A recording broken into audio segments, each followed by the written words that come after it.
effective and actionable climate solutions. So without further ado, what I'm gonna do tonight is explain a little bit using that En-ROADS simulator, and I'll ask you all to kind of take a look at I'll share my screen. We can kind of peruse it and explore it together. And it's very interactive. And if you really want to take a deep dive, I'll put the link to it in the chat so you can play around with it yourself and see if you want to do the trainings. That's also free. It just takes 8 weeks of your time to, I think they meet for like an hour and a half in a once a week session, and they have like rolling enrollment. And it's free, and you can kind of really do a deep dive into some of that powerful tool. And then I'll talk a little bit more about specific policies and reasons why we should be looking at the national level, and also why we Mainers, even though we're a tiny little state, and as the blurb said as an advertisement for this, we are only responsible for 0.3% of US carbon emissions. We can do more than any other state in the nation because we're the only state with both of our senators on a bipartisan group dedicated towards climate policy solutions, and that's called the Bipartisan Senate Climate Solutions Caucus. More on that later, but without further ado, let me jump right into sharing my screen and seeing this. Tell me if you can see this. Everybody okay? Yep. Great, okay. So this is what it looks like when I first peruse En-ROADS model. What we're looking at here, there's a couple of things you have to keep in mind. This is a global model. So what we can't really talk too specifically about different regions of the world. This is kind of overall, globally, we're going to be able to use this to kind of track different policies and see how it affects the global climate systems. There's over 1,600 different equations going into this, and it's an economics-driven model. So the policies that we're looking at are going to be geared towards economics and the solutions. So for instance, what we're looking at here on these 8 sliders, each one of these sliders can either be done like a macro level, just sliding left or right, or we can do a deeper dive by clicking on these 3 dots, and it gives you a more like nuanced approach, and you can read up on this, and there's information where I can see exactly why they set the parameters the way they do. But I'll dig into that in a little bit. But basically, when I grab a slider, for instance, for coal, and I move it to the left, it's not necessarily waving a magic wand and making there be less coal going into our energy supply. It's disincentivizing it through economic means. So that means tax structures or that sort of thing. So here's what I'm looking at. In a general view, this is kind of like, there's a number of different things I can click on this and see all the different things I could be looking at, but I like to default to this, which is on the right-hand side where global temperatures have been from 2000 to 2100. And this is in degrees centigrade on a global level above pre-industrial levels. So 22 years ago, we were at 0.83 degrees above pre-industrial levels. Now at 2022, we're about like 1.3 degrees.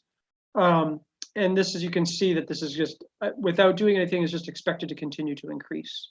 And remember, this is a model, so there's inherently certain assumptions, but it jives well with other models that are out there that are more sophisticated. And if you do want to play with the assumptions, you can do that by actually looking at this thing here and saying, for instance, I'm not sure if I really believe that the climate is as sensitive as it might be, or that methane emissions from biological activity may be increasing, or something like that. There's all kinds of different nuanced stuff that we won't have time to go through into now, but you can encourage you to, if you're curious, to play it with all that stuff. So that's where temperature increases are. And on the left is where the driving mechanism for anthropogenic climate change, which is carbon dioxide. So basically where our fuel sources are coming from, our energy sources across the globe. Again, this is for all the globe. So not necessarily Maine specific. In fact, Maine's quite different than a lot of other places in the world, and we're fortunate for that.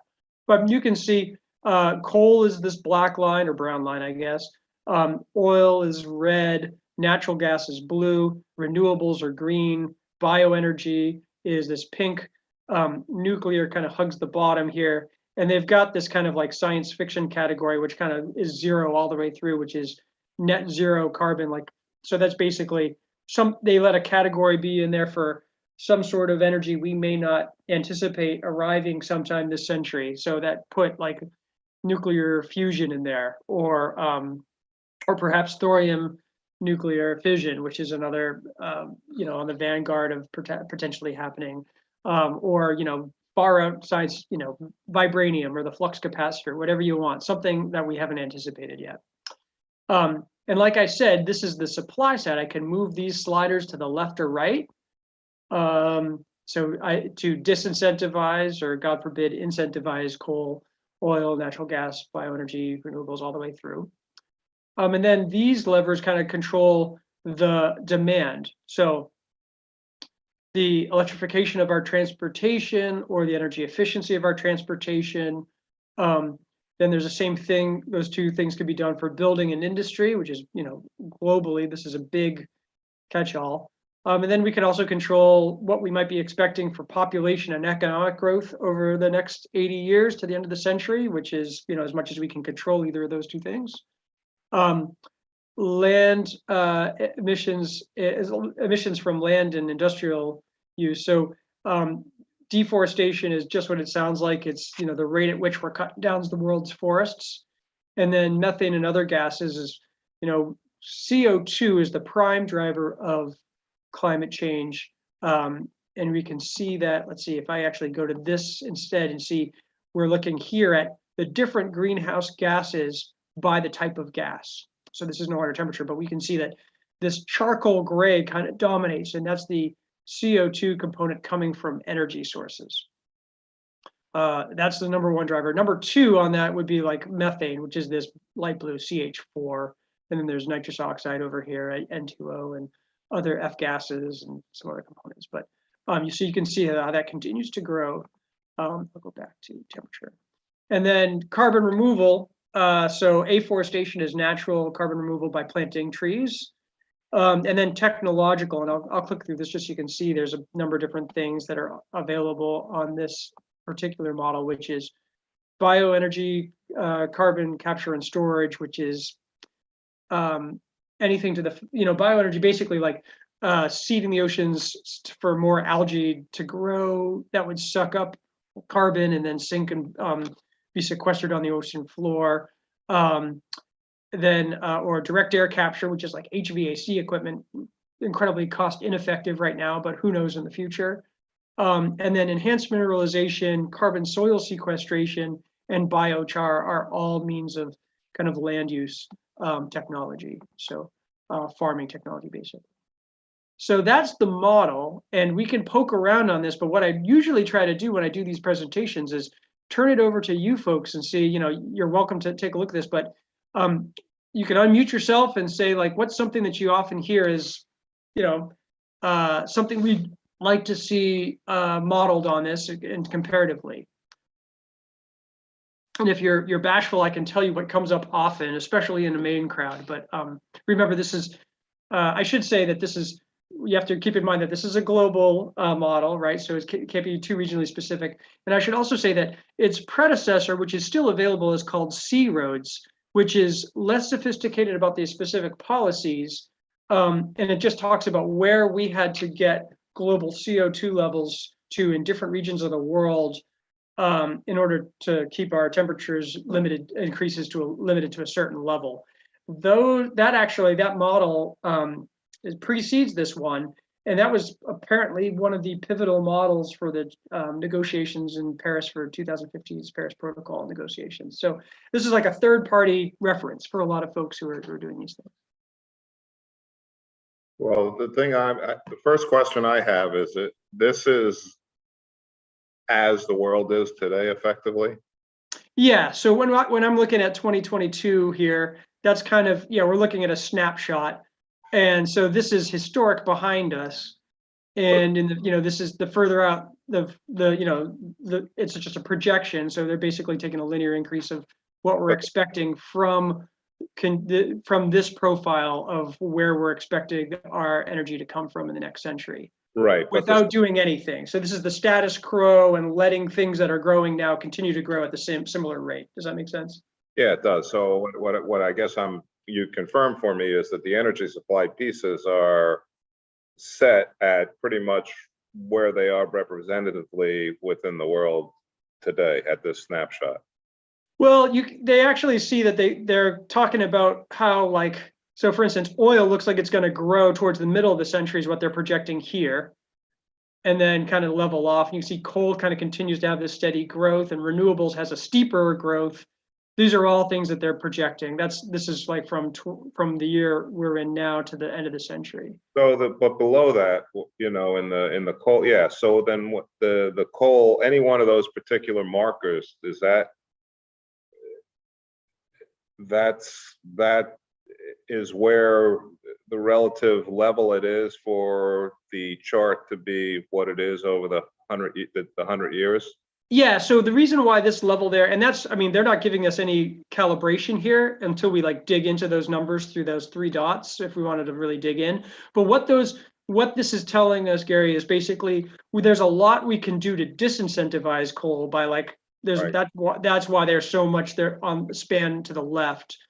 And there's, you know, if we wanted to increase the amount of coal, we could do more too, which would not be savvy for the climate. But does that make sense? Yeah, I forgot that's what that is. That's not a descriptor of the chart above. That's how you can change That exactly. the lines of it. So And I can show you in a different way. So whoops, I could show this as like a area graph. So you can see like overall energy demand is just going to keep on going up as the population increases to a certain degree, and also just because of, you know, the GDP economic growth increases, we're going to just need more energy. So that's what we're looking at here. This is just, I kind of like it graphically. Whoops. Sorry, I like it graphically this way because I can see them kind of compete instead of like the accumulation of it. right. And I obviously, I mean, there's the very little effect, or, you know, I'm looking over on the side that has the carbon removal removal part. Right. And so what the button to the left of that means, you know, far left. Down here? Oh, sorry. Or here? Yeah, down there, those 2 buttons to the left. Yes. So this would be basically planting trees. Let's move with that we can start with that. So for instance, you could say like, well, gosh, let's talk about, for a couple summers ago, there was a big talk about this project to plant 1 trillion trees. And you can kind of like, we could take a dive into that and see what that's like. And again, I could do this very specifically by kind of like going into the exactly how many hectares I'm talking about, but let's just do a macro level, like brute force check on, let's max this out. And disregard, you know, other concerns about like, well, which subsistence farmer are we kicking off their land to plant these trees or whatever it might be, but let's just like do this. So I'm going to grab this and move this all the way over. And you can imagine what this means for where our energy is coming from, which is kind of not going to have any impact on that really, right? But it's on what that might be for what we're talking about for temperature limitation. So if I max this out, boom, you can see that it made a tiny dent there. And but it didn't really do too much. You know, it brought me down 1/10 of 1 degree centigrade. And I could actually like couple that if I wanted to by slowing down the rate of cutting down the world's forests at the same time. So like really max out the trees as much as I could. How about that? And I'm moving that this way, and I got a little bit more. So now we're like closer to like 2/10 of a degree. But if you actually look here, you can see, let me backtrack to reset the assumptions. You can see how that carbon I've got this like land use CO2 hugging the bottom here, Gary. Yeah. And if I actually if I like slide those all the way over and slide this all the way over, you can see that little bulge kind of grows. It's like negative carbon, like you've got like minus 6.3 gigatons of CO2 equivalent every year. That's great. I love that sucking, that's sucking carbon out of the atmosphere. However, it's getting overwhelmed by the increase in energy unless we address the energy sector. Does that make sense? Yeah, what you're basically telling is that you can do all the work you want on those areas, but that's not really the big, the big part of trying to change the equation. Right. But that's more or less right. Yeah. So I tend to, what I do to compare, because these is not like necessarily additive. It's a very complicated, over 1,600 different equations. I always zero it out at the end, just kind of get like, okay, go reset my assumptions so that I know, because it's, if I like do policy A plus policy B, it's not necessarily the additive of each of those individually, because there may be overlap within those policies, if that makes Right. sense. Yeah, and one can probably drive another to a greater degree as well. Exactly. Energy as well. So which of those, as you go through them, is ultimately likely, what is the bang for the buck here? Is it use or? Yeah. So yeah, I mean, depending on the crowd, I usually really say like, carry a prayer card with you when you're like playing with this model, because it can be pretty sobering, or have a chilled bottle of wine in the fridge because it can be upsetting. But but let me talk a little bit about so we could like grab, for instance, let me kind of go through like the greatest hits, what usually come up, unless people have something specifically, but I'll just go through a bunch of these if you don't mind me blabbing on. But in Maine, we know that most of our CO2 emissions, a lot of it's coming from our tailpipes. And we're doing, that's a big focus for a big rural state that drives everywhere. We can grab this and highly electrify our vehicles, slide that all the way over. We're incentivizing electric vehicles. And I did like seeing that blue line. So the baseline is black. The current scenario is this blue, and it did shift it down a bit. But check out what's going on the left. That's where the interesting stuff is happening. What do you guys notice when I slide this over? Maybe somebody besides Gary, when I do that, do you see what's happening there? I saw my renewables goes up. That's cool. And I like the fact that oil, which means like gas for my car, goes down. But why else do you think that this might kind of have a diminishing returns? It's because there's more coal electric production as a result of this. Is that a possibility? Exactly. That's exactly right. So you can see coal, by weight is the dirtiest of our fossil fuels. It's also the most plentiful. So when we're talking about electric vehicles, it's great for places like Maine, which is, relatively wealthy with renewables, and less good in places like West Virginia or developing countries in Southeast Asia, where electricity means more coal. That's what's driving it. So that coal going up is actually adding quite a bit of carbon to the atmosphere. If we only did electric vehicles and then didn't talk about where that electricity is coming from, it has a limited impact. That was perfect. A lot of people talk about like what happens if we go I don't know. Let's say if we like just focus on nuclear or even renewables. Like either one of these actually, ironically, kind of respond the same way. Let's just maximize worldwide incentives for renewables. I love seeing that line go up. Again, this is the only policy I'm doing. I kind of zero it out every time. It's great to see that go up. And you can see that oil went down and coal kind of stopped. But check out what's going on with the coal line here. You can see, like, even though I'm making it artificially much cheaper to go switch to renewables, I'm basically tax breaks or something like that, or subsidies. I'm driving a huge increase in the growth of renewables. But check out what happens to coal. Coal does go down, and but what happens mid-century? It's like it kind of levels off and goes down a bit. Then, like in mid-century, it kind of picks up market share again, starts climbing again. When you think about it, like, it's just like Econ 101 kind of thought experiment. If I make it cheaper to go get, solar panels or wind turbines or whatever, then what's going to happen worldwide to the price of to coal? It's going to go down because no one's using it anymore, right? And then once the price goes down, then it becomes more attractive. So it starts picking up, especially coal, since it's so plentiful all around the world. So that's why that's happening. Same thing kind of happens with nuclear. If I kind of like, zeroed out nuclear, zeroed out again, and then like drove nuclear, I can see that little blue line climbed right back up there. But you can also see like it's kind of digging in.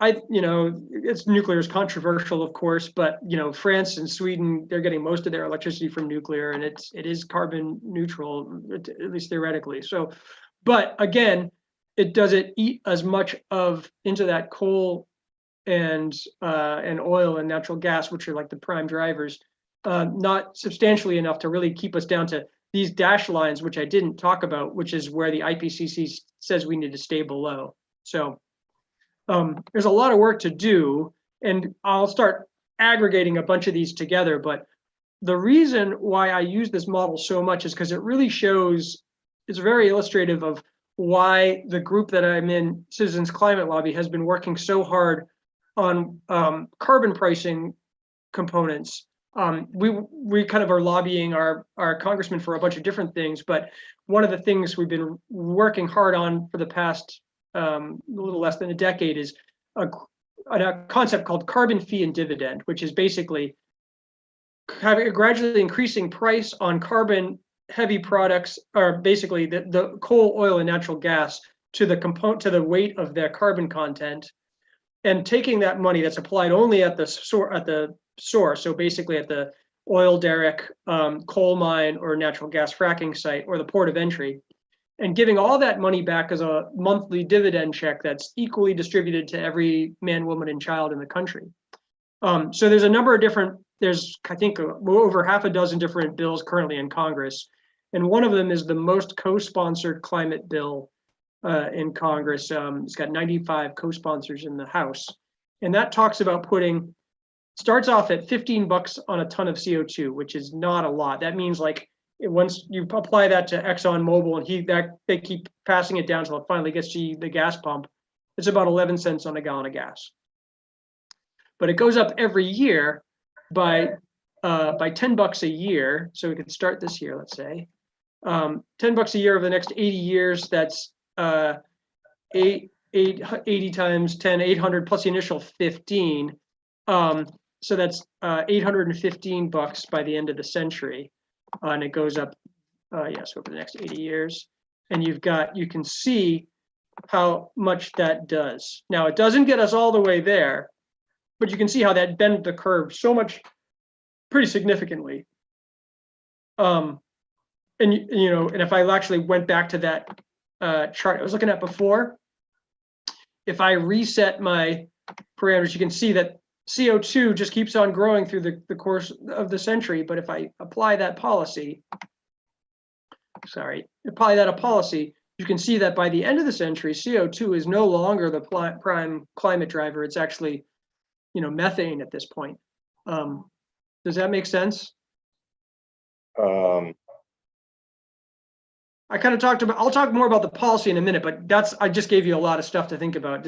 So the idea is basically an economy-wide carbon price that's applied onto the energy provider, so oil, coal, and natural gas companies, and then that we'll talk later about how that money gets back to you and me, and everybody else later on. But you can see how carbon pricing. This is one of the reasons why carbon pricing is such a strong thing, because it works economy-wide. It's not like whack-a-mole where we're like trying to hold it down from our tailpipes and it comes up in coal or something like that. So this is basically charging the people that produce carbon a Yep. certain amount from where it comes, and then gets redistributed back in a way so that it doesn't really matter so much what you do after it, because it's already taxed once. Right. And basically the idea is like, it's an economic positive feedback loop where I'm disincentive. So the two things to learn from this chart, probably from this model, at least from when I've been playing with it all these past couple of years, is no one policy gets us all the way there. It's kind of like we need silver buckshot, not a silver bullet. But this does, we can't get there by just incentivizing the good stuff like renewables, or if you include nuclear into that or something, or efficiency. We basically need to disincentivize carbon emissions going forward, and that's applies at the supply side, so where the people bring their energy in. And the feedback loop is once you give people that money back, it actually helps the poor and middle class. Everybody, it's projected to help the 60 to 70% income level and down are net winners. And the upper group, it's like less than 2% of their income. Plus, they're the folks who can most easily transition to a clean energy future. So, for instance, like when Jeff Bezos takes his private jet to Banff and like hangs out in his heated outdoor jacuzzi, in February in Canada, like that's a huge carbon footprint. But that's more when he gets charged that carbon price, or when the companies that are providing him his energy, he's spending that much more money by paying for it. That's more money into the pot for everybody else. Does that make sense? If I could ask a question, Sure. This is fascinating. I loaded it down to my desktop and played with it a little bit while you were talking. I mean, the first question I have, I'm just to make sure I understand. You just moved the carbon price a tiny amount from zero to just a little bit above zero, and it had a huge effect. But when you did all those other things, deforestation, other incentivization things, there weren't large effects. I'm seeing this correctly. Well, it's kind of actually a quirk of the program, and this is something I've complained to them about. This thing here, because what I did is I went into this 3-dot thing to give you more, because I wanted to show the actual bill that we're talking about. They're actually looking at what they're getting that toggle from is the initial carbon fee, the first year at $15 a ton of carbon. But they're not, what I'm actually talking about, it growing every year. See how it's got a linear growth as the year goes on? Okay. And that's not reflected in this, unfortunately. That puts it kind of into perspective. Yes, exactly. So it definitely grows, and it's project, it goes $10 every year. And the idea being is that you don't make it onerous, so it's not a shock to the economic system in the first year, but it sends a price signal, or it basically sends a policy signal to these providers and manufacturing and everybody else who's like participating in capitalism, which is all of us, well, it's smart to decarbonize if I'm going to reinvest and like change my supply lines so that it basically, instead of relying on I'm a green company that supports sustainable or renewable energy, it's basically forcing them all to make the same decision based how they always make all their other decisions, which is the price. Thank you. Yeah. No, that's a great question. That is confusing. But it's really only the big companies, right, that are massively producing supply for this, so it's the Chevrons or and those sort, right? So you're really getting mega companies, and you're basically effectively asking them to take a hit against earnings for the sake of reducing the cost equal to, basically it's a dividend to the people of the United States, at the expense of those companies, at the profit they're making relative to force them or encourage them to, reduce that number to as low as they can, as opposed to trying to get people on the other end to make a very small difference, because clearly the supply is so diffused by that time that it becomes almost impossible for people to make that sort of change. And that's exactly right. That's exactly right. And I couldn't say it better. The thing that's, of course, these companies are going to carry down that extra cost of doing business down to the middlemen, who are going to carry it down through everybody until it gets to you and me at the gas pump or everything, or wherever it might be. But it's surprising that we're actually getting, after years of doing this, that we're getting some support from these multinational fossil fuel companies, because one, they've known the science longer than the rest of us, that what they're doing is driving climate change. They've known that since at least the 60s, right? But from what we've understood now. But on number two, they actually have, if you have the intellectual capital to build an offshore oil derrick, you have the intellectual capital to build offshore wind turbines, which is what BP's been doing in Europe for a while. And they know, and they've had a long-term plan to diversify. They're just trying to get as much money as they can, because they're a capitalist company, to try to get as much out of the investment of where they're where they've until that starts costing them money, they're not incentivized to move away. But also, as more regions of the world and more states kind of pass different regulatory processes to kind of make it onerous for them to extract, they actually feel like it's better to have a carbon price, even if it gets onerous in the future. Then if it's as expensive as this might be, it's cheaper than having an army of lawyers to handle like 50 different regulatory means, for one for each different state, and not to mention what's going on internationally. So it's actually like kind of again, going back to economics, it's like taking the externality of the problem that's like, carbon pollution that we've never really had any, you can't smell it, you can't see it, but it's causing all these effects, and bringing it into the economic system is kind of what we're doing. I want to give you a happy feeling by just showing so what I was going to do is, now that we've gotten to this point where the future has where this carbon price keeps climbing until methane is the prime driver, methane's a lot easier to handle with regulatory means, because it's basically from land use and from leaky natural gas lines.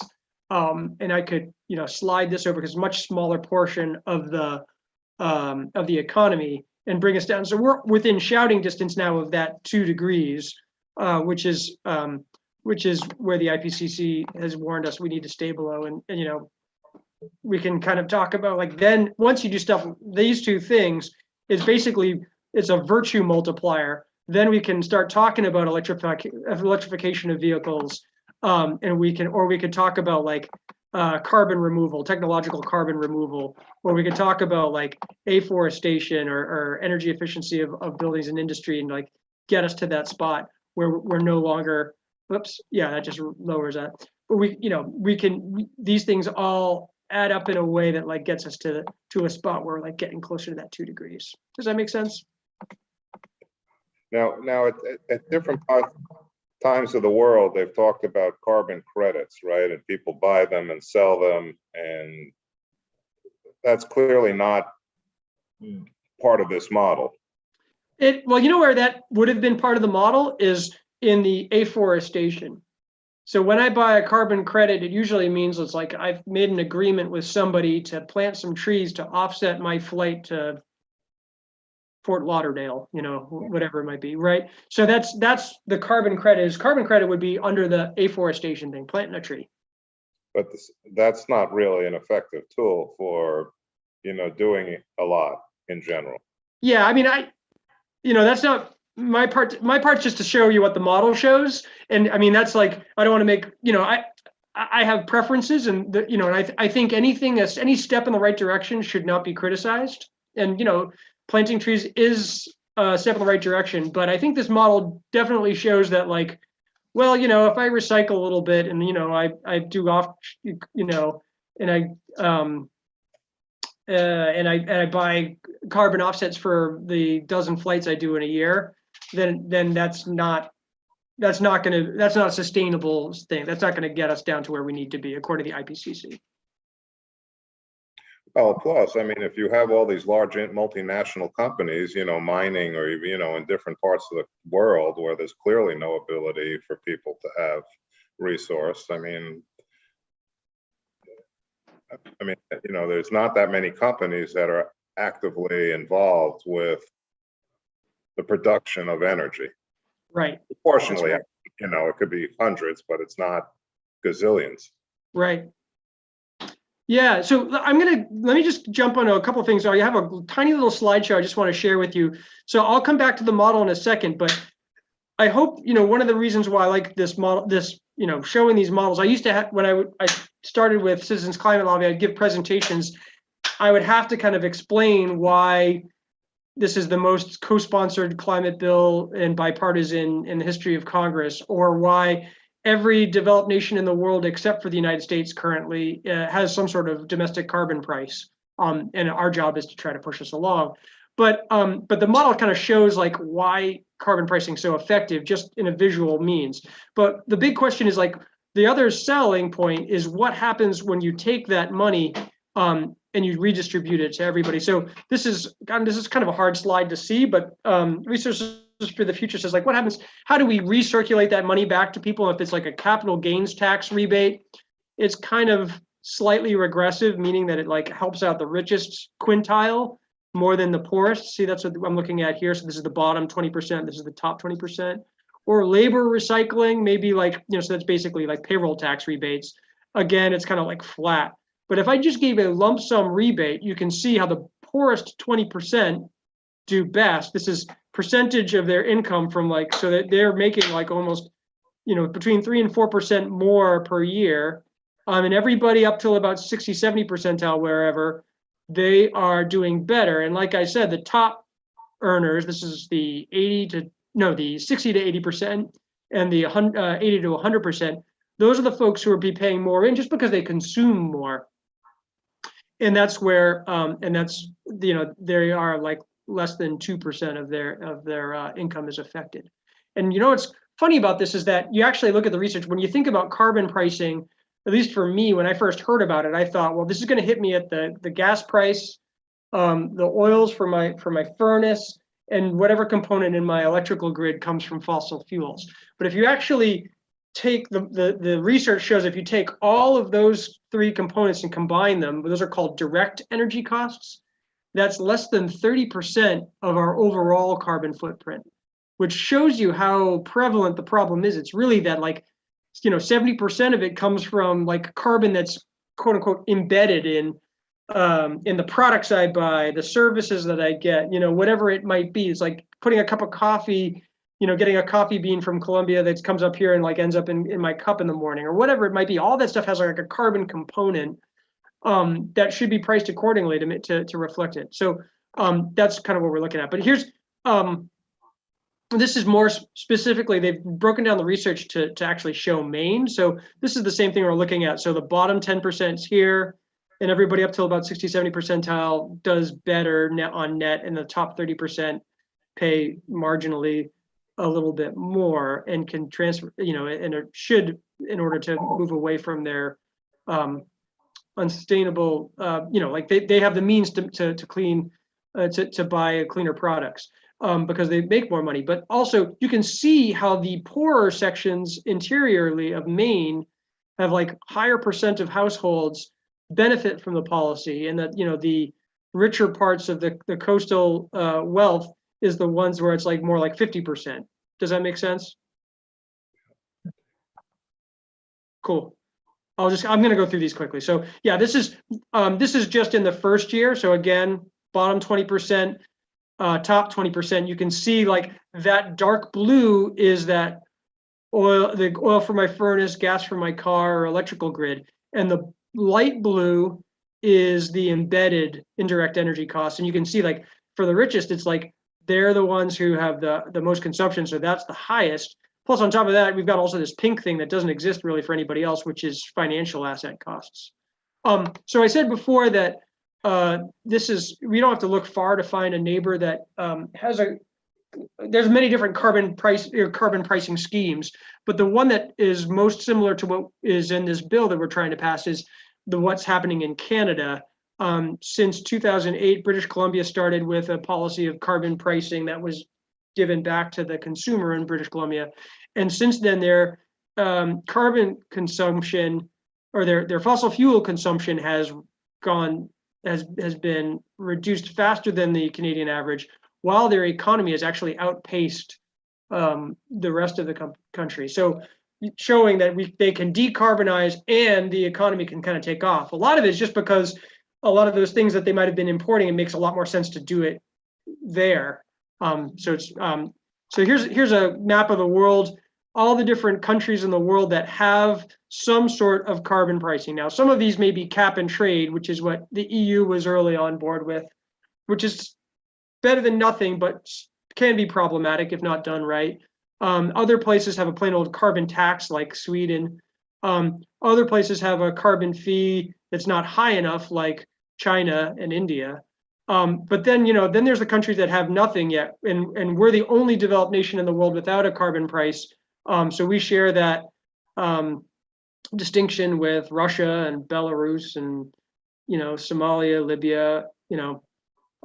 So I'll let you make your own judgment about that. But the third leg of this stool, so that it's a three-legged stool, the first is the gradually increasing price on carbon. The second is giving that money back to people.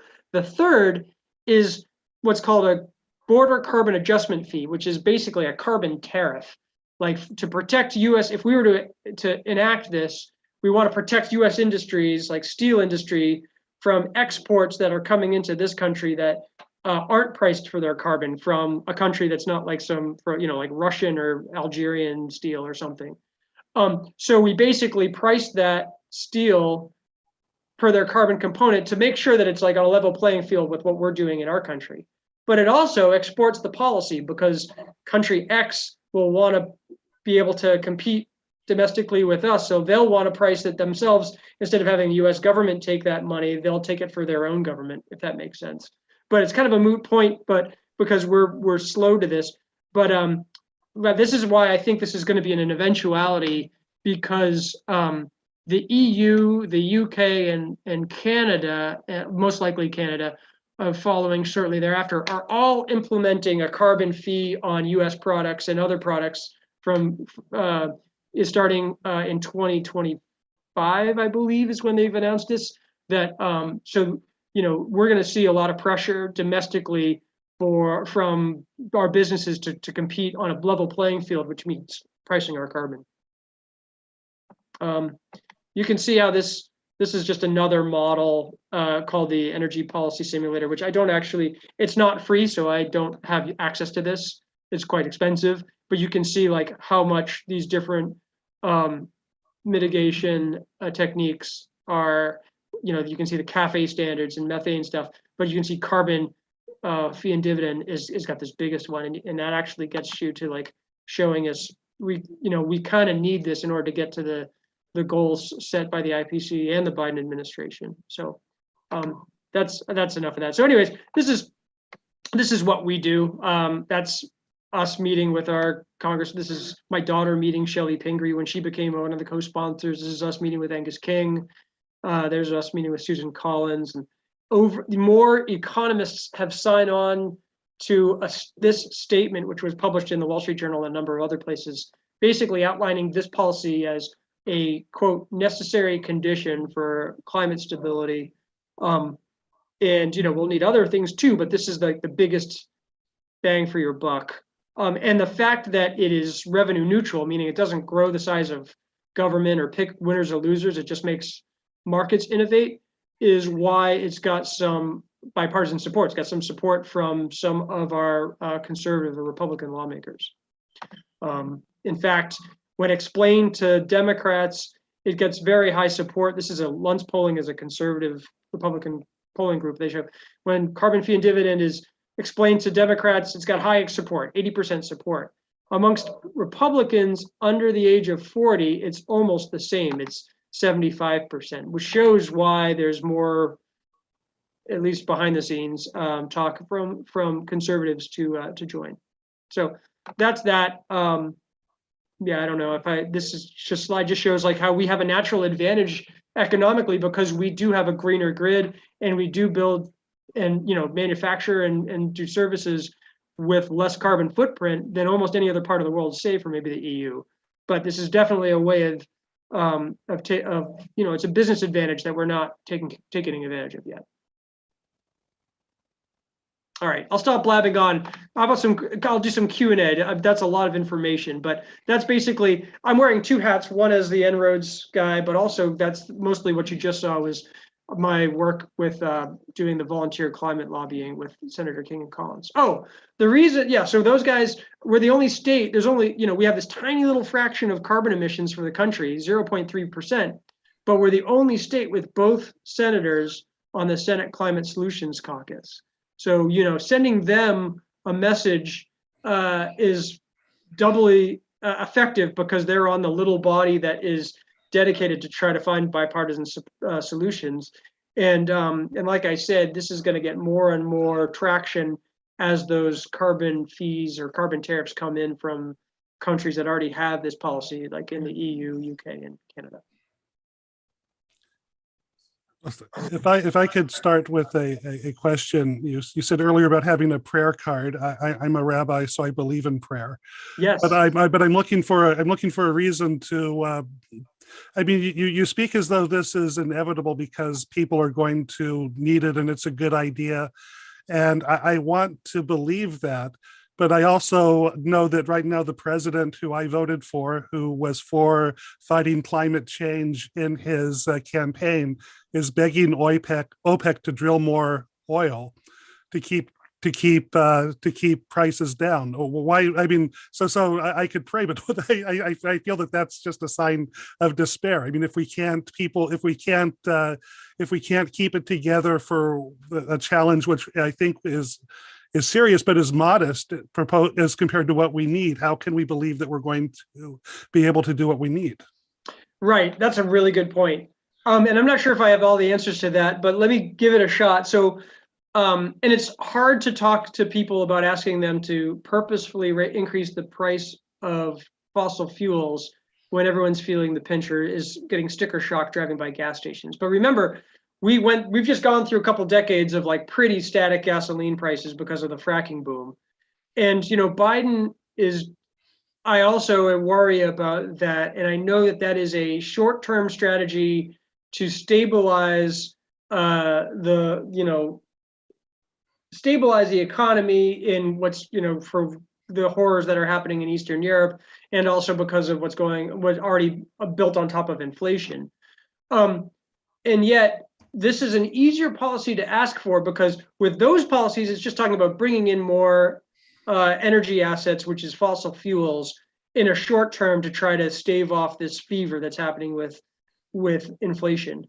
But it's a much easier ask when we're talking about having that money coming from those fossil fuel providers and giving it back to those people. The big thing is to lead with the carbon dividends, because right now there are no carbon dividends. And when the price of oil goes up, we're still talking about the same finances that we're the same kitchen table conversations to try to figure out how to pay our bills. Whereas the carbon dividend actually is taking that profit and moving it right into our wallets, if that makes sense.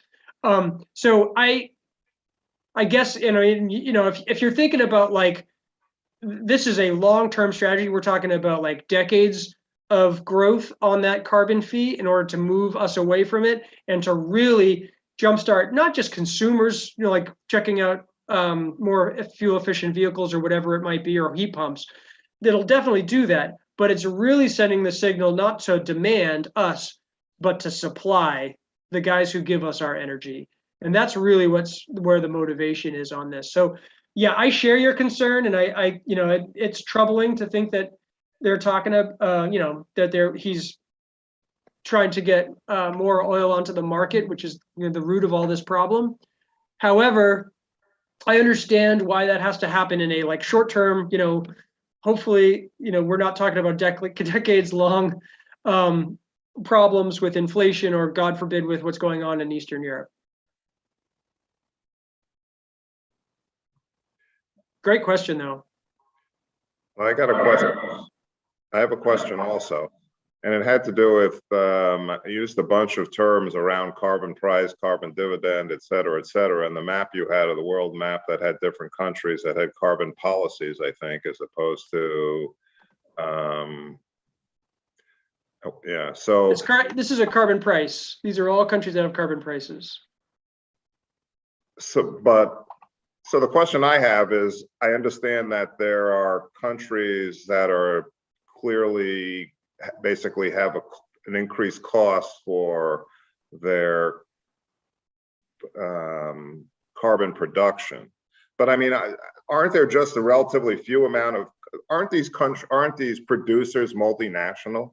So when you say that, they're going to give a tax to U.S. products because we don't have a carbon price attached to them, I mean, what happens if it's ExxonMobil that's producing the carbon that's being used to make, diapers in the UK? I mean, why are they going to charge, why are they going to charge us for the production, for the importing of that product, if presumably, they don't have any companies that are producing energy? I mean, I don't get how those two line up, I guess, is really what I'm saying. Yeah, no, it's a good question. Yeah, so think of it this way, so if you're talking about a multinational, Stat Oil, right? So Stat Oil is an oil company that works and operates, or BP, let's say, British Petroleum. Let's say they've got like offshore oil derricks in Norway, because that's in Norwegian waters and they're pulling that oil out of the ground there. They are paying for the carbon price. That's extremely expensive, by the way. The Scandinavians got is the world leaders on this there. So they, there's still oil in the ground, but there's still, and it's still profitable because there's so much demand, but it's a lot less profitable than if that same oil derrick was in New Jersey or, Vladivostok or something like that. Does that make sense? So Yeah. we're only applying the fee to where it comes out of the ground. And then if you make the diapers, well, it's okay. Well, the diapers, it's like it's not like the diaper company is getting priced by the Norwegian government or the US government when we have a carbon price. It's that the energy that the diaper company is using to make their products, or the products themselves, if they've got plastics or whatever they might be, all of that stuff has got a component of those fossil fuels. That's going to be priced, so it's going to go up a little bit. And if you're making it right, if you're making that product, so for instance, steel is very carbon intensive. Steel coming out of the US would be at a disadvantage, if we carbon price would be at a disadvantage from steel coming out of Russia or something like that at this point. And it's not because steel is it's not like they're particularly emitting the carbon, it's the energy that's coming in. So it's basically the oil, coal, natural gas that they're using to run those plants. So even though it's a multinational, it's they're still doing business in each one of these countries. So it's where they're pulling that stuff out of the ground is where they're going to be paying their fee.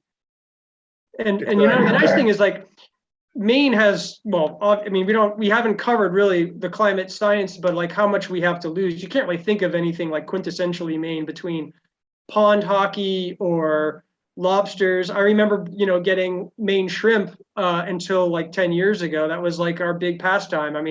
The good news is you can still get Maine shrimp. The bad news is you have to go to Newfoundland to get it, right? They don't have it here anymore. And it's like lobsters, they're going further and further out every year because the waters are getting so warm so rapidly. So everything is threatened. But we also have a lot of stuff that just because we have so much offshore wind that's potentially out there, we have still a lot of growth we could do with solar. And on top of that, we could also things that you don't even think about,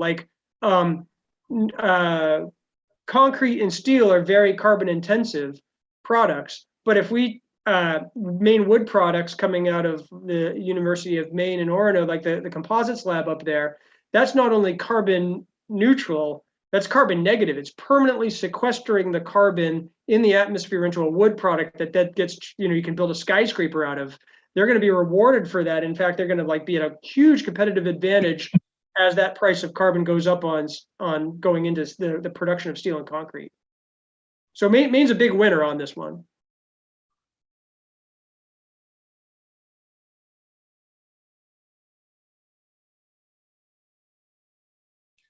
I've talked so much. I feel terrible. Do you guys have? I hope this was interesting. Yeah, I'd like. Do you want to comment on the inertia in the Congress? I know that you say that there are more people looking at it, but yeah, Yeah, I will. I'd be happy to. So we just had this big put. We've been quiet. We have over 240,000 volunteers across the country in Citizens Climate Lobby who've been pushing on this for the past decade. And we have cultivated relationships with Bernie Sanders to Ted Cruz and everybody in between. And every time I meet with the four of our lawmakers here in Maine, and I've met with some from other states too, it's always trying to get them to go a little bit further. With the Build Back Better, which I know that just saying those three words gives me and probably a few people on this call PTSD. But we got, if according to the people in the Senate who are really pushing for this is Senator Whitehouse is championing this, Senator Coons is championing this. Those are two Democrat from Rhode Island, Democrat from Delaware. They were saying that they had 49 of the 50 necessary senators to get this passed, which, so draw your own conclusions. And it was actually never there still is a chance, actually, because Joe Manchin, who we all assume is that 50th senator, although they never did name him, he was upset about other parts of the climate package or other parts of actually like the dividend. Like he's got strange things about dividends, but it's actually like the carbon pricing was something that he had never explicitly said no to. He had said no to other things like the clean energy portfolio standards and that kind of stuff, but not this. So there's still a chance on that. And if that doesn't happen, we're back to trying to get a standalone bill, which may be 50, maybe a reconciliation, which has got 50, which means we need 50 senators, or it could be a 60, Senate threshold, which is possible, because Susan Collins, as complicated as her history has been, she has done a lot on climate, like nibbling around the edges, and she is very upfront about climate and is not a climate denier by any means. And when Obama in his first year was pushing towards a cap and trade bill, she actually was worried about how it would affect lower income folks. And I think she had an argument for that, she rightfully so. So she actually, instead of a cap in trade, she actually talked about a cap in dividend, the same dividend kind of scheme we're talking about here. In fact, a little bit less heavy-handed, because we're not talking about a cap, we're talking about just a growing price, which is kind of does this same effect. And Collins actually co-wrote that bill with the Democrat, a bipartisan bill. We've been trying to get her back to the table on that, and I think when push comes to shove, she does not want to be on the wrong side of that should that come to a vote. So we feel pretty confident that with enough push and enough people talking to her, particularly from the 2nd District, if you know anybody, these are important messages, and that's why we're collecting endorsements from, we've got like almost 30 main municipalities that have passed municipal endorsements, the usual ones you'd expect, like Portland and Bangor and South Portland, but also some towns you wouldn't expect, like Vienna and Hamden, and rural towns that went strongly for the Republican in the last election. We've also, we've got other endorsements from businesses, Boyne Resorts, which are in Sugarloaf, Sunday River, and Shawnee Peak, Revision Energy, the usual lots. A lot of them are coming, and we've been talking more and more to kind of conservative, small c, business groups, Rotarian clubs, chambers of commerce, because those folks understand that there's a lot at stake. There's a risk aversion if we don't get a handle on this. And they'd rather have something like this, which is effective and helps people, than something that's just like a burdensome federal policy, federal regulatory policy. But you're right. It's tough to kind of keep on pushing on lobbying in DC. But we have this huge call campaign, and we got a lot of good responses that we know that they are talking, at least their staffs and most of the senators are talking about this.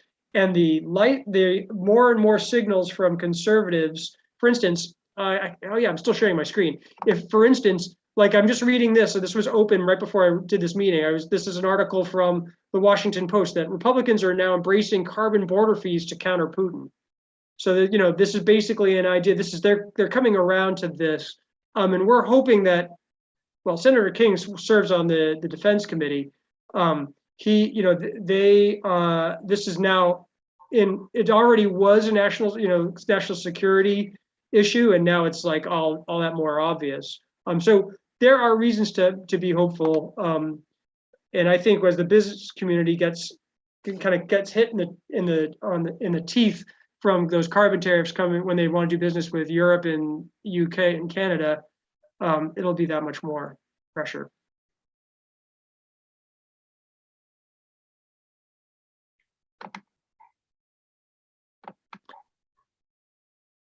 So is the simulator available for, download or use, or you want to share? Yeah, you know what I'll do is what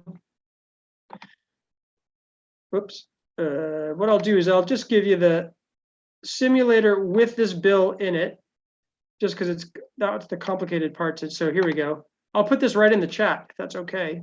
Yeah, that'd be great.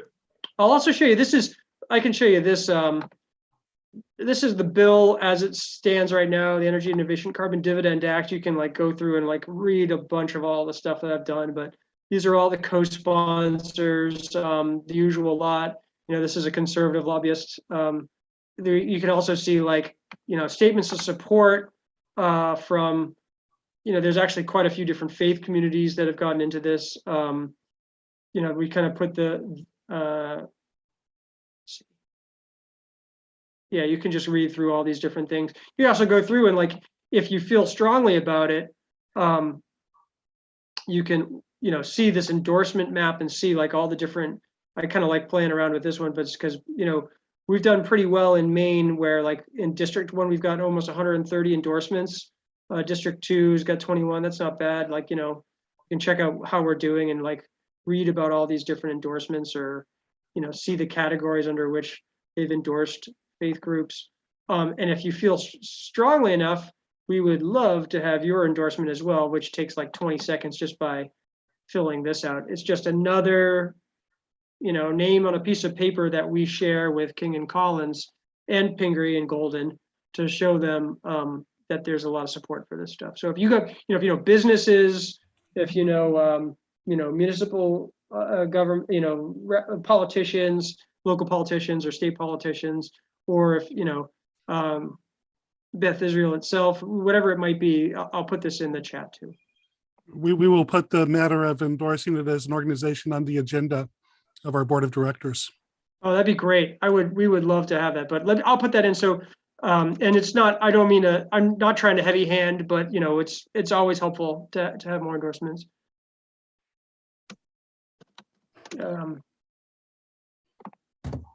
So I hope I didn't talk your ear off too much, but I hope it was interesting. I thought it was fascinating. I appreciate the app and I appreciate your optimism. You're catching me on a good day. Likewise, I thought it was great. Thank you. Of course. Yeah. And if you think of anybody who would like to, you know, who you think might be a good endorser, or if you might would want to hear this, I'm happy. I have more energy to spread the word about this and tell more people about it than I have likely audiences. Let's put it that way. So I'd be, you know, happy to share this with anybody.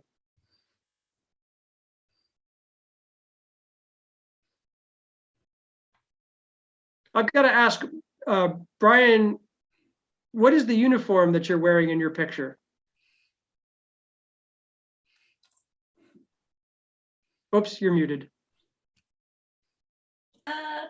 I was in the Army for 26 years, sorry. Oh, no kidding. Okay.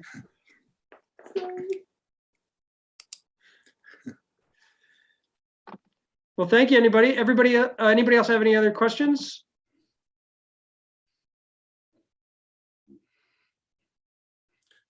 You know what, I'll do one last thing. I'll put my email and phone number in the chat in case that helps.